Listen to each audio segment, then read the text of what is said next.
Shalom jemaat yang terkasih di dalam Tuhan.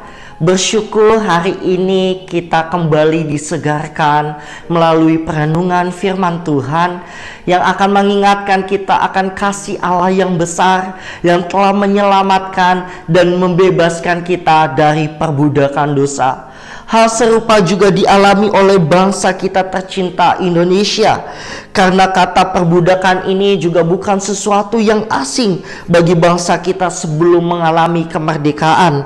Meskipun secara konotasi berbeda, tetapi memiliki pemaknaan yang sama. Perasaan diperbudak oleh sesuatu yang asing tentunya telah merampas hak kebebasan kita untuk hidup secara normal. Seperti hidup di bawah bayang-bayang maut, terjadi tangisan, terjadi kekhawatiran dan ketakutan. Jika ada yang bertanya, siapa yang ingin hidupnya diperbudak? Tentu secara serentak kita akan berkata tidak. Karena kita ingin menikmati kebebasan, sehingga hidup kita benar-benar dipimpin oleh bangsa kita sendiri, bukan bangsa lain. Namun bersyukur kepada Allah, karena bangsa kita telah melewati masa-masa kelam tersebut, sehingga pada tahun ini tepat 79 tahun bangsa kita telah mengalami kemerdekaan.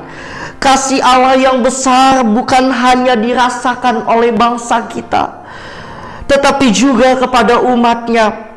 Kita tentu tidak ingin terus-menerus diperbudak oleh dosa.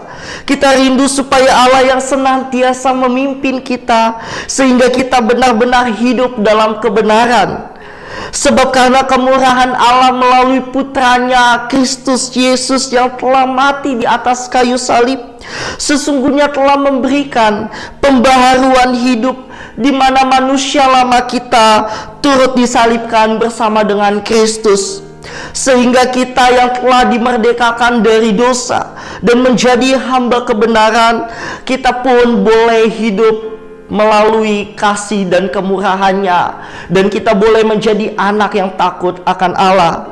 Hal ini yang serupa juga diungkapkan di dalam Roma 6 ayat 18. Kemudian jika kita melihat ayat-ayat selanjutnya yang ada di dalam Roma 6, maka secara khusus coba kita lihat bersama di dalam Roma 6 ayat ke-22, di mana dijelaskan bahwa sebagai orang yang telah dimerdekakan dari dosa, maka kita sebagai umatnya perlu menghasilkan buah yang membawa kita kepada pengudusan.